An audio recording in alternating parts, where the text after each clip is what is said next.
Bueno, anunciado en el primer bloque, tenemos la presencia de Claudio Salazar, quien es el secretario general del Sindicato de Judiciales. Claudio, bienvenidos, muchísimas gracias por estar con nosotros. No, gracias a ustedes por la invitación.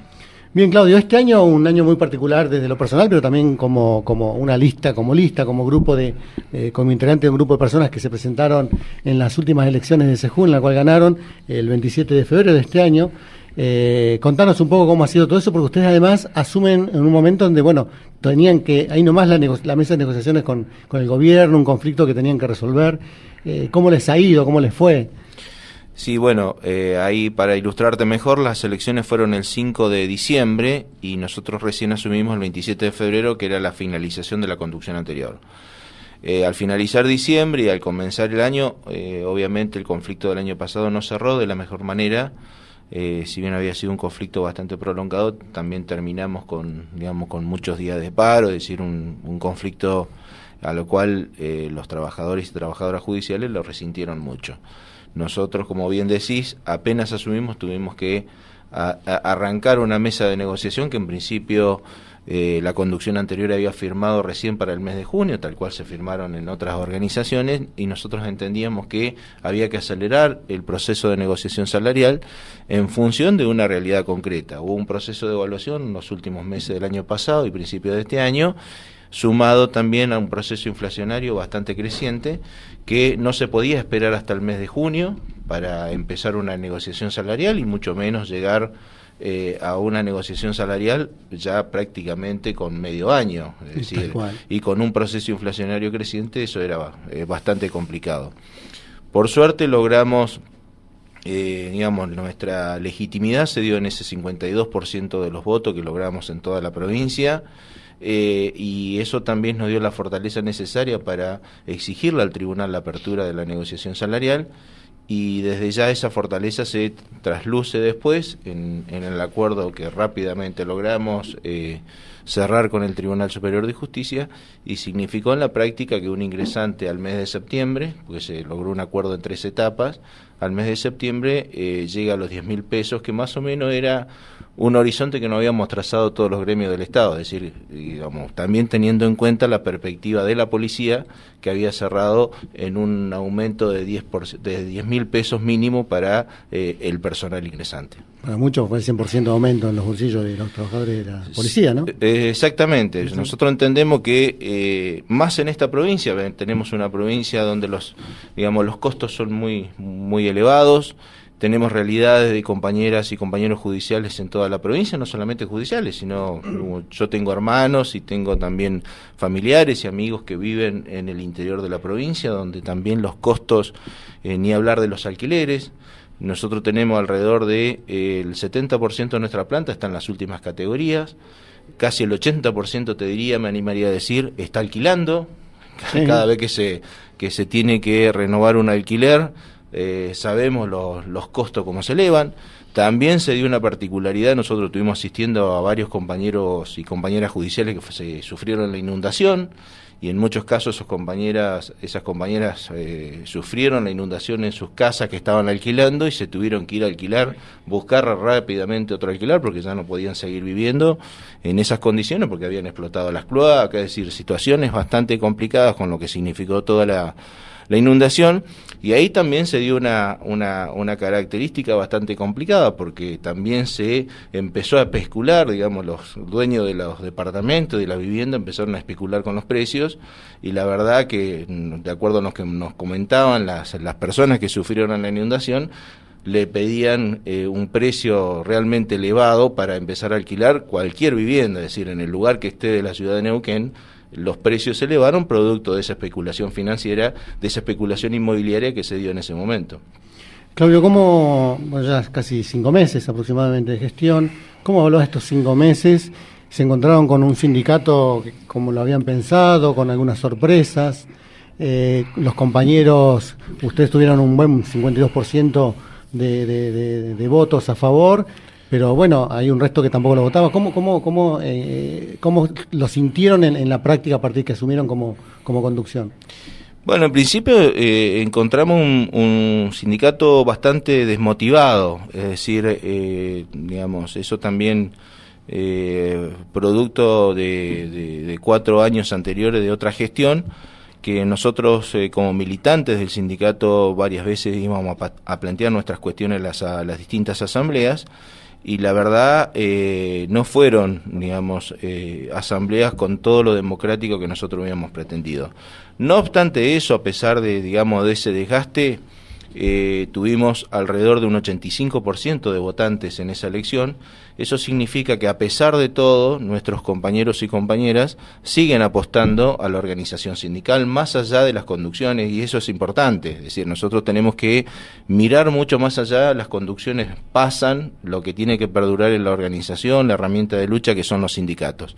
Y en ese sentido nosotros rápidamente logramos movilizar nuevamente al sindicato, pero además de la cuestión salarial, nosotros empezamos a dar la pelea por otras cuestiones. No sé si días atrás nosotros apoyamos el reclamo, y obviamente también lo hicimos propio, la situación de una compañera ingresante que, a hacerse una revisación para ingresar al Poder Judicial, un aspirante a ingresar al Poder Judicial, sufrió discriminación. Es decir, la discriminaron por exceso de peso. Es decir, eso nos parece gravísimo. Vamos a seguir dando pelea con todo lo que significa la violencia y maltrato laboral. Digamos, nosotros sabemos que la violencia y el maltrato laboral está institucionalizada no solamente en la actividad pública, sino en la actividad privada. Y mucho más grave que la violencia laboral se da en el ámbito judicial, que supuestamente tiene que velar y cuidar y reservar los derechos para los ciudadanos y ciudadanas que sufren maltrato y violencia laboral, tanto en la esfera pública como privada, porque es la justicia la que tiene que intervenir en esos casos. Lo grave de esto es cuando ocurren esos casos en el mismo y en el seno del Poder Judicial. Te iba a preguntar algo así, mira, justo lo tocaste, pero se nota mucho, o el trabajador judicial nota esta cuestión de, bueno, vos te relacionás con jueces, con camaristas, con esa jerarquía hace un poco, y se siente, digamos, esa diferencia que es justamente el tema de discriminación, violencia simbólica, quizás no corporal, pero seguramente o física, verbal puede ser también. ¿Se ve, hay denuncias con ese tema? Sí, nosotros ahora apenas asumimos, no hemos tenido denuncia puntualmente sobre violencia laboral. En años anteriores sí, nosotros en su momento, en una anterior conducción, denunciamos a una jueza laboral que tenía más de 40 denuncias de maltrato y violencia laboral. Es decir, también convengamos que se daba en una época donde la situación de violencia y maltrato laboral no estaba tan visibilizada y no había tantas organizaciones que peleaban con esa situación. Digamos, posteriormente harán más o menos 10 años que se empezó a dar a la luz esa situación. Entonces era una jueza de hace mucho tiempo que venía sufriendo. Es decir, nosotros en su momento habíamos sacado la cuenta, habían pasado 42 personas por su juzgado. Es decir, que no soportaban más, y cómo se resolvía la situación es que ese compañero o esa compañera se pedía el traslado inmediatamente para otra dependencia. Pero en el mientras tanto, mientras se trabaja en ese ambiente, obviamente la acción psicológica sobre esos empleados es muy grave, y en muchos casos terminaban con licencias psicológicas o psiquiátricas prolongadas. Por eso nosotros queremos seguir enfrentando ese flagelo, queremos seguir denunciando esa situación y no tolerar. Lo que vos planteás es cierto, nosotros trabajamos en un ambiente donde existen jerarquías, es decir, cualquier administración pública hoy existe esa relación jefe-empleado. Sí, digamos, sí. y salvo que cambiemos la sociedad, que para eso tenemos que seguir luchando para que no existan jerarquías, pero en el ámbito judicial obviamente tenemos distintos estamentos jerárquicos. Obviamente esos estamentos jerárquicos tienen que ver con una responsabilidad funcional. Nada dice, ni en las leyes orgánicas ni en las leyes, que el jefe te tiene que maltratar o pedirte de mala manera el trabajo que tengas que realizar. Digamos, eso no solamente en el ámbito del Poder Judicial, sino en cualquier otro ámbito. Por eso, nosotros en tanto y en cuanto hagamos escuela con nuestros compañeros que hay situaciones que no se pueden tolerar, que no se pueden, digamos, de alguna manera que se hagan costumbre, hay formas y formas de tratarnos, y por eso digo, más en el ámbito del Poder Judicial, donde el Poder Judicial casualmente tiene que intervenir para que esas cuestiones de violencia y maltrato laboral tienen que cesar, ¿no es cierto? ¿Qué otras cuestiones de aquí, no sé, ponele 3 años más, 4, 3 años y medio les queda? 3 años, porque son 4 años de gestión, ¿no?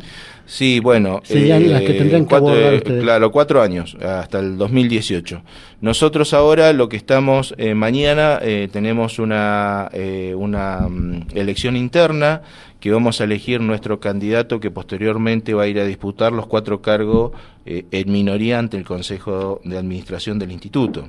Las elecciones del Instituto en general están previstas para el 24 de septiembre. Nosotros tenemos ya el antecedente que nuestro candidato, como las otras organizaciones sindicales, eligen en elecciones internas por voto directo el representante que posteriormente va a integrar el Consejo de Administración. Nosotros tenemos un cargo en el Consejo de Administración del Instituto, que es el compañero Ariel Tarifeño, que ha desarrollado una tarea muy interesante, resolviendo muchísimas cosas, está muy instalado su política de defensa del Instituto, a pesar que son 4 cargos en minoría que tenemos en nuestra obra social, sabemos que la representación mayoritaria la tiene el gobierno a través de 4 representantes. Es increíble que los trabajadores tengamos minoría, ¿no? Exactamente. En una obra social donde aportamos los trabajadores. Exactamente, esa es una discusión grande que nos debemos todos los trabajadores y trabajadoras, pero en la práctica el Poder Ejecutivo viene utilizando nuestra obra social, que es el Instituto, como una caja chica. Es decir, y una de las cuestiones que nosotros llevan nuestras candidatas, que se van a presentar mañana en esta elección, una cuestión novedosa, es decir, que el ingreso a trabajar al instituto, a nuestra obra social, sea por concurso también de ingreso, tal cual nosotros los tenemos en el Poder Judicial. Porque aparte también no tienen que hacer otra cosa en el empleo público que cumplir con lo que dice la Constitución provincial. Es decir, que al ingreso al empleo público sea por concurso de oposición y antecedentes, y de esa manera terminar con la discrecionalidad, con el dedo, es decir, la utilización política de nuestra obra social para llenar de empleados y de trabajadores nuestra obra social. Queremos que eso sea transparente y que tenga la posibilidad la mayoría de los ciudadanos de poder acceder a ese empleo, pero que sea su sabiduría, su conocimiento, su aptitud, que sean valorados al momento de un examen y no el dedo de un político que lo hace ingresar al empleo público. Entonces eso es uno de los tantos proyectos que nosotros llevan nuestras candidatas. La otra cuestión es la derogación del impuesto a las ganancias. Nosotros tenemos una situación ahí con los jubilados, digamos, nuestros jubilados judiciales y la mayoría de los jubilados, y obviamente todo el resto de los trabajadores, padecen lo que es el saqueo de su salario a través del denominado impuesto a las ganancias, y nosotros llevamos como consigna, una consigna de la CTA y de la Federación Judicial Argentina, entendiendo que el salario no es ganancia, es decir, es una lucha histórica que venimos sosteniendo. Obviamente nosotros como sindicato de base la recogemos y vamos a seguir impulsando que nuestro salario no tiene que estar sujeto a un descuento, que nos parece una confiscación de nuestro sueldo, y obviamente en estas circunstancias es mucho más grave. Tal cual.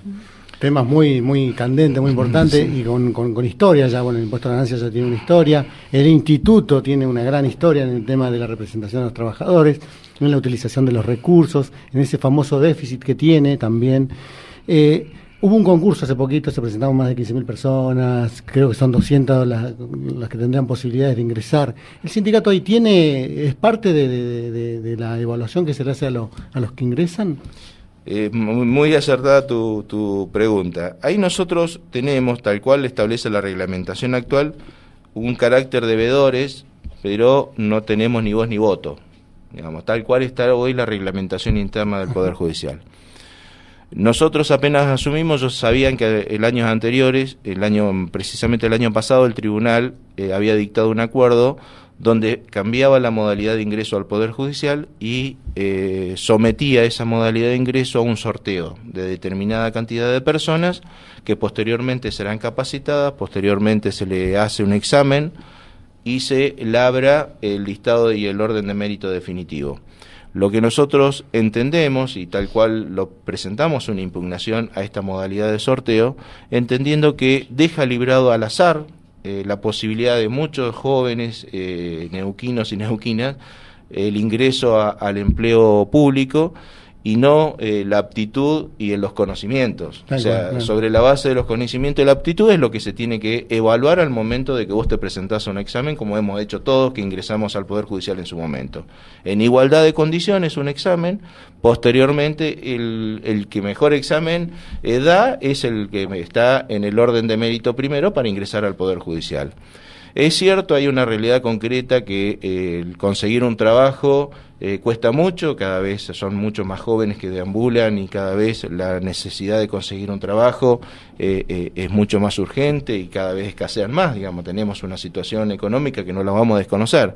Lo que nosotros planteamos como sindicato, que en negociación colectiva el tribunal tiene la obligación de sentarse a negociar paritarias con nosotros, es decir, en una negociación colectiva, un mecanismo de ingreso al Poder Judicial. Nosotros tenemos propuesta para hacer en ese ámbito, es decir, buscar otro mecanismo de manera tal de ampliar el horizonte mayor de participación, que no solamente sean 200 personas y que esas 200 personas después se hace un filtrado también, porque claro, no todas esas 200 personas bueno, por ahí no están en condiciones al momento de presentar la documentación. Eso te iba a preguntar, de esas 200 personas se las va a capacitar, pero de todos modos van a rendir un examen que va a quedar menos.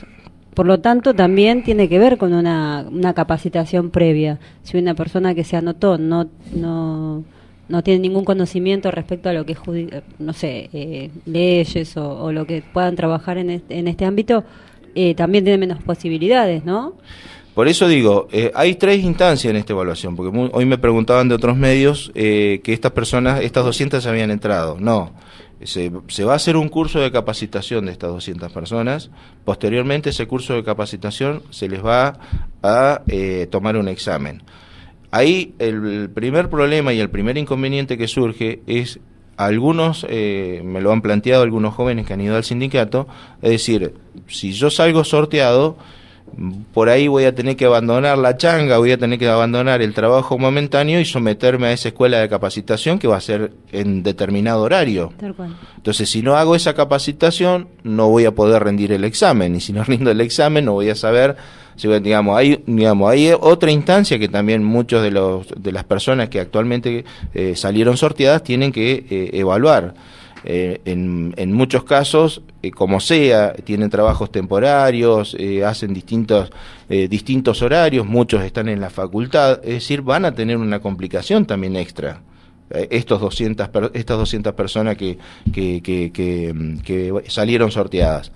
Después lo que nosotros vemos es que independientemente de lo que vos decís es cierto, pero digo, nosotros también, cuando yo me acuerdo rendía ya hace muchos años, se toman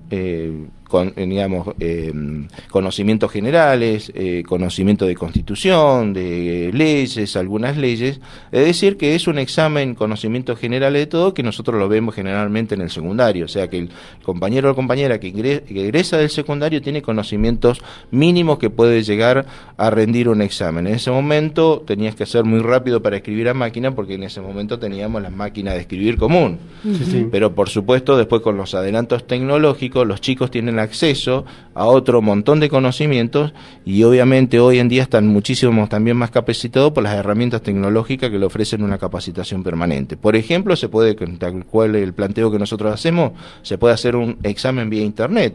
Hay muchísimas personas que estudian y se reciben en el caso de abogacía, estudiando vía internet y rindiendo vía internet.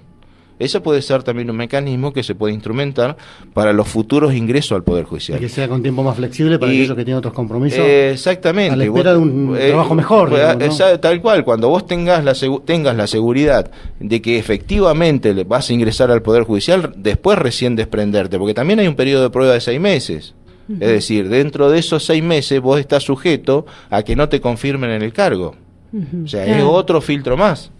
Que esa es otra de las cuestiones que nosotros también queremos discutir en el convenio colectivo de trabajo, planteando una igualdad de oportunidades con los funcionarios. Por ejemplo, el funcionario de menor rango en el Poder Judicial apenas rinde el examen a prueba, ingresa a trabajar y automáticamente queda confirmado. En el caso de los empleados administrativos, que obviamente se tiene que tener menos responsabilidad funcional, tenemos un periodo de prueba de 6 meses y en ese periodo de prueba de 6 meses tranquilamente no te pueden confirmar. Es decir, nosotros también en la negociación colectiva queremos plantear igualdad ante la ley en esos casos puntuales al momento de ingresar al Poder Judicial. Tal cual. Bueno, Claudio, se nos está terminando el tiempo, pero primero agradecerte tu visita. Segundo, siempre ofrecerte este espacio cuando haya cosas para comunicar del sindicato, porque la verdad que nos interesa mucho, para que la gente se entere. Este tipo de cuestiones, por ejemplo, es la primera vez que se hace el tema de este concurso, de esta modalidad.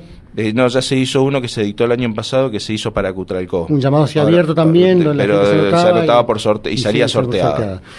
Ustedes tienen otra propuesta, sería buena que... una pregunta más antes, que esta es la que te iba a hacer. Sí. ¿Quién decide qué momento hacer un llamado? ¿O es una...? Es facultad del Tribunal Superior de Justicia. Ah, es facultad. Bueno, la próxima, en esta instancia de negociación, ustedes quieren proponer otras formas de ingreso al Poder Judicial, otra forma de concurso, y también nos interesa seguir ese tipo de cuestiones. También nos interesa mucho seguir la política que van a llevar al Instituto de Seguridad Social de Neuquén, porque, bueno, es la obra social más importante de la provincia y obviamente que hay mucho interés en que esto funcione bien. Así que, bueno, ofrecerte este espacio para eso, agradecerte tu presencia y, bueno, cuando gustes, sos bienvenido a este espacio. Bueno, yo agradecerte también la invitación, felicitarlos por este programa. Yo tengo conocimiento de, digamos, lo importante que significa para muchísima gente el programa que ustedes hacen. Me consta porque he participado en algunas actividades que ustedes han lanzado. Así que digo, agradecerte una vez más y obviamente también estar a disposición de ustedes para cuando lo necesiten. Bueno, muchísimas gracias Claudio. Bien, Claudio Salazar, secretario general del Sindicato de Judiciales. Vamos a una breve pausa y volvemos inmediatamente.